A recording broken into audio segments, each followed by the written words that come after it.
అరే ప్రశాంత్ గా ఇట్లారా. ఏందన్నా పిలిచినావు? ఏంద్రా నువ్వు ఆ గణేష్ అనే గురించి తప్పుగా మాట్లాడుతున్నావు? వాళ్ళది మాది వేరే వేరే పార్టీ కదన్నా, అట్నే తిట్టాలే.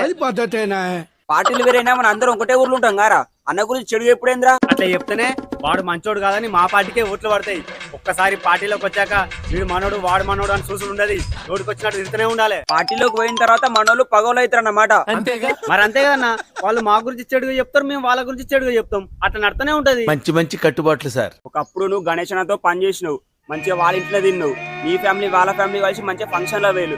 ఇప్పుడు నువ్వు గణేష్ అన్న తిడతావు. పార్టీలోకి వచ్చాక అన్ని మర్చిపోయినా, ఇప్పుడు అన్నం చెడుగా తిడితేనే మాకు ఓట్లు పడతాయి. ఒకవేళ అన్న గెలిస్తే అన్న కాలం మీద పడతా, అన్నా తప్పైందన్నా క్షమించన్నా అని అంట పార్టీ మారతా.